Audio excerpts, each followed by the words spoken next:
Hi, I'm Lauren, and we're here today from the Navigators headquarters in Colorado Springs, Colorado. Here with us today, we have NavPress author Jay Stringer, and he's going to talk to us a little bit about his book, Unwanted.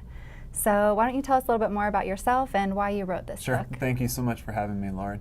My name is Jay Stringer, and I am a licensed mental health counselor and ordained minister from Seattle, Washington. And I live there with my wife, Heather, and she's also a therapist. And we have 2 children, a 5-year-old boy and 3-year-old girl. Oh, that's great. So you guys probably have your hands full at home, We do, for sure. very much so.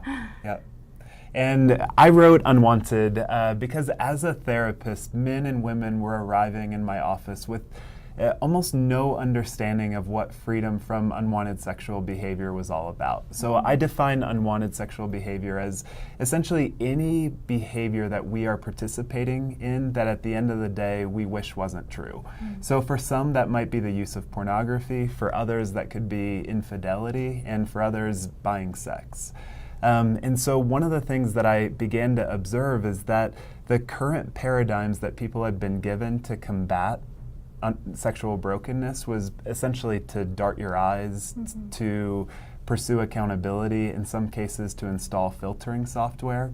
And yet, as one of my clients said to me recently, when I've been having the same conversation with my accountability partner for 15 years, something is not working. Okay. And so what I realized is that unless we really radically change this conversation, we're going to continue to consign men and women into a lifetime of futility with this issue, and I don't believe it needs to be that way. Yeah. So most of the current research out there basically explores what we already know, that pornography is a huge problem in our world today. We know that 57% of our pastors, 64% of our youth pastors, and a great majority of the church either are struggling or have struggled with pornography. We know that about 1/3 of marriages will experience infidelity. So we know a lot of basically that this is a huge problem, but what we haven't really explored is what's the why driving this. And so one of the things that I wanted to do in the research behind this book was to really ask people to tell me their story about how they grew up, what was their relationship with their mom and their dad, what were some formative experiences that they went through in childhood, and then what were some present difficulties that they were encountering that they really didn't know how to navigate through. And then I began to ask them to basically tell me some of the sexual behavior that you wish wasn't true, whether that was pornography, infidelity, or buying sex. Okay, yeah. So you mentioned a little bit about the research.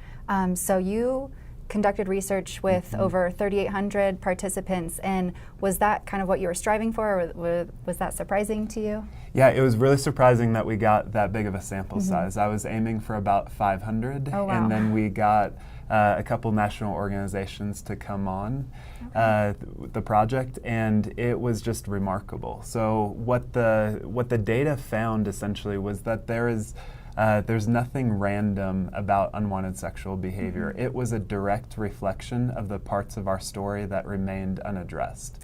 And so the implication in Unwanted is that if you want to find freedom from sexual brokenness, that freedom begins by identifying the unique stories that bring you to it in the first place. Yeah, that's really impactful and an amazing pool of research and pool of people that you were able to draw from. So you organize your book into 3 parts. How did I get here? Why do I stay? And how do I get out?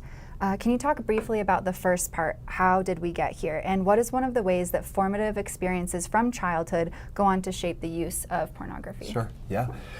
So I organized my book around questions essentially because one of my favorite things about the approach of God, specifically in the Old Testament, is that whenever God approaches people, God is full of inquiry. He's full of questions. So to Adam, God doesn't say, Adam, stop hiding. He says, Adam, where are you? To Jacob, it's what is your name?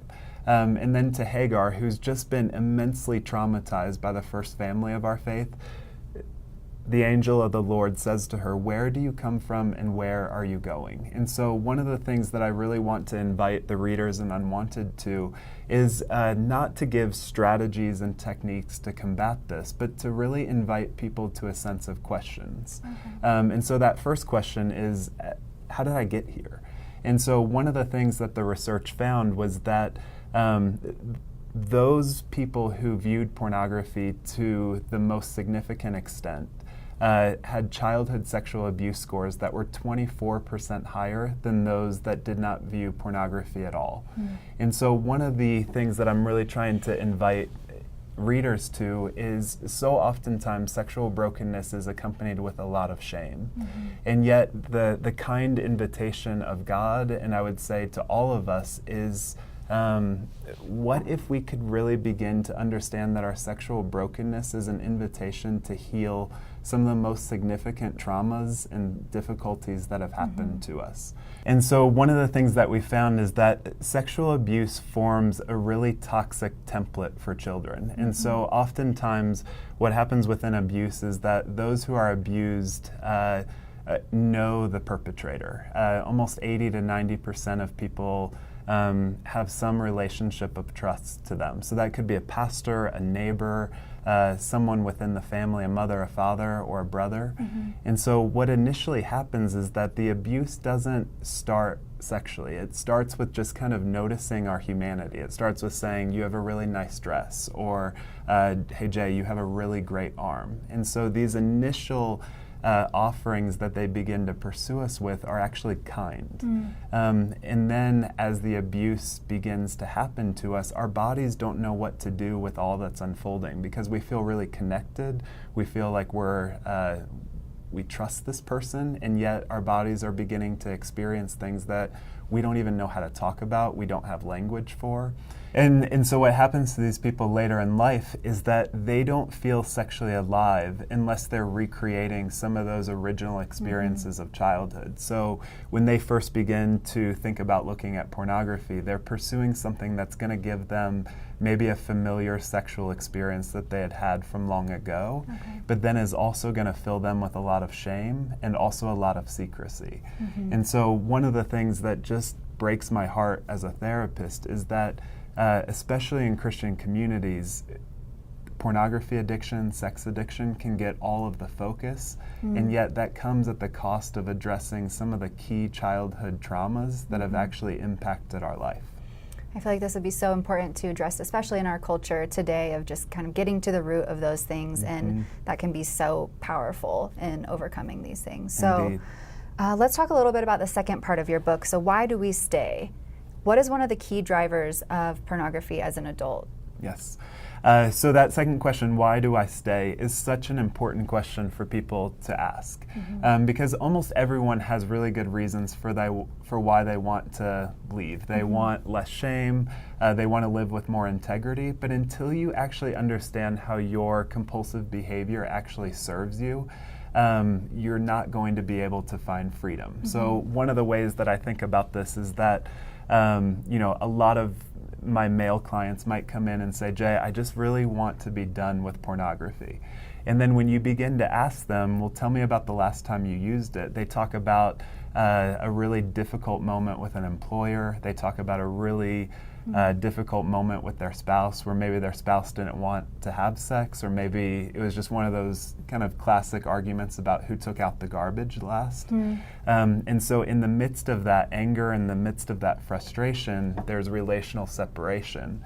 And that's the context for why and when they go and pursue pornography. And so that question of, yes, you do want to get out, but until you actually have a better solution for what to do with your anger and what to do with conflict, there's actually going to be no freedom.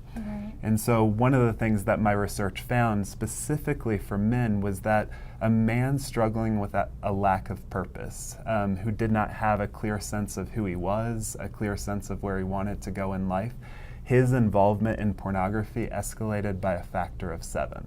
So men are 7 times more likely to pursue pornography when they don't have a clear sense of purpose for their lives. So one of the ways that I think about this, it just has to do with Genesis 3 and the curse for a man. So the curse for a man is essentially that like everything that someone builds is going to return back to dust. So you're going to write a book, but it's going to get surpassed. You're going to build a house, but someone's going to build something even more beautiful. You're going to accomplish something, but at the end of the day, no one will see it.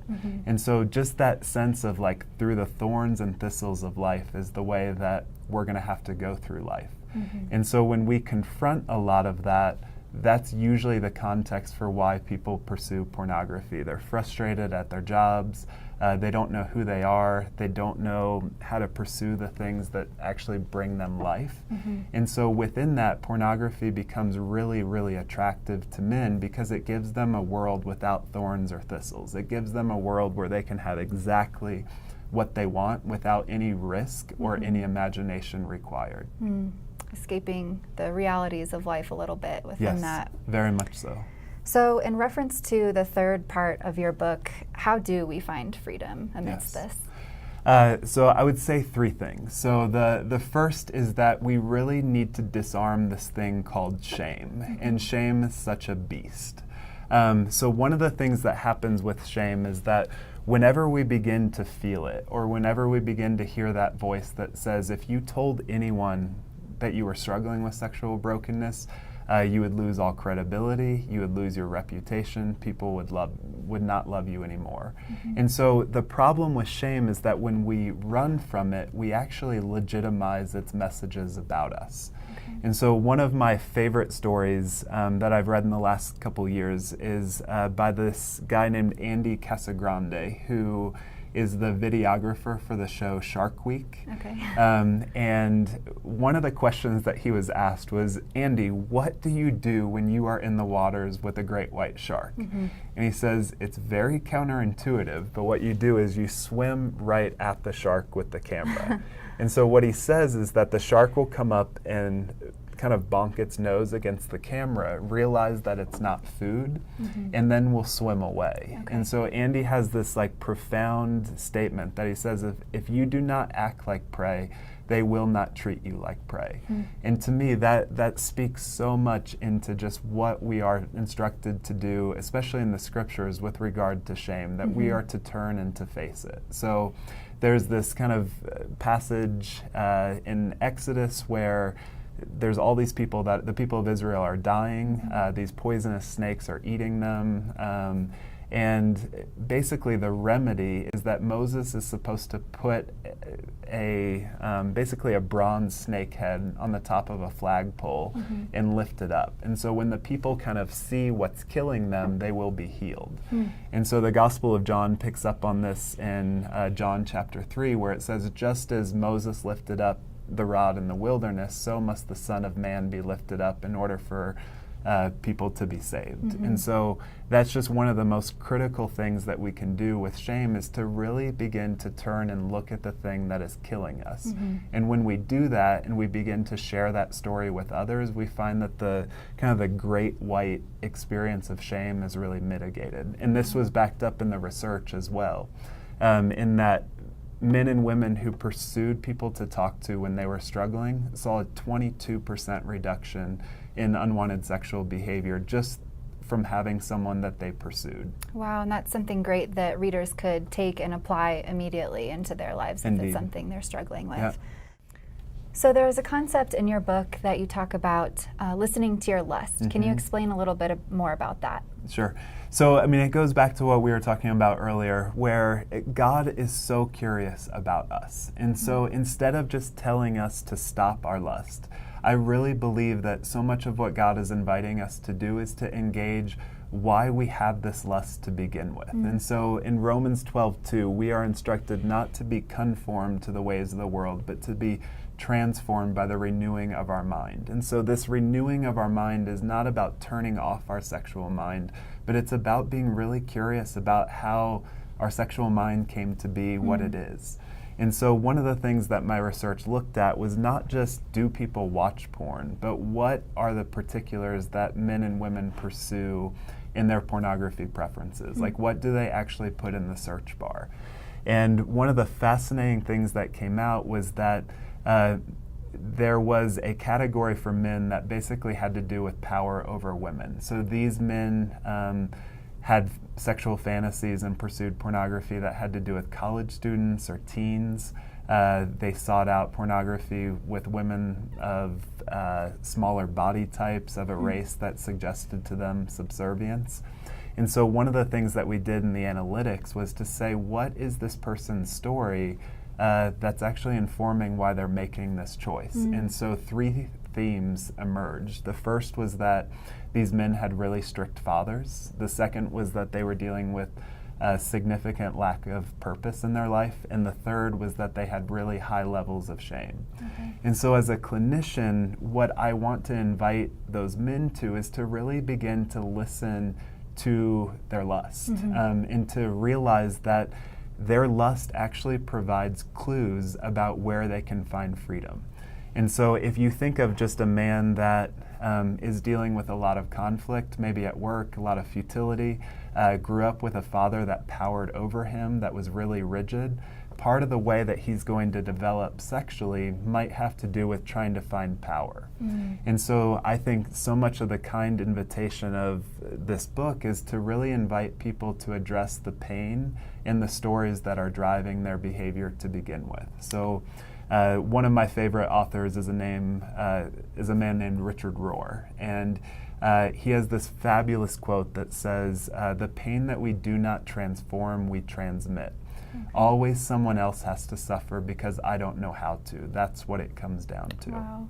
And so to me as a man, especially as a minister and a therapist and a leader, I think that that's something that we need to really begin to rapidly wake up to, is that if we are not really focused on transforming the pain within us and the difficulties that surround us, someone else is going to have to suffer because we choose not to. And so part of this thing about listening to our lust is about our own individual freedom, but it's also about creating a culture of a lot of goodness and beauty where there just hasn't been, quite frankly. Yeah, and I really like that. I feel like it's pretty countercultural or counterintuitive in the Christian realm too, of just kind of facing that and not suppressing it. So that's a great concept to explore more, and readers will be able to in your book. What would you say is one main thing that you would want readers to take away from Unwanted?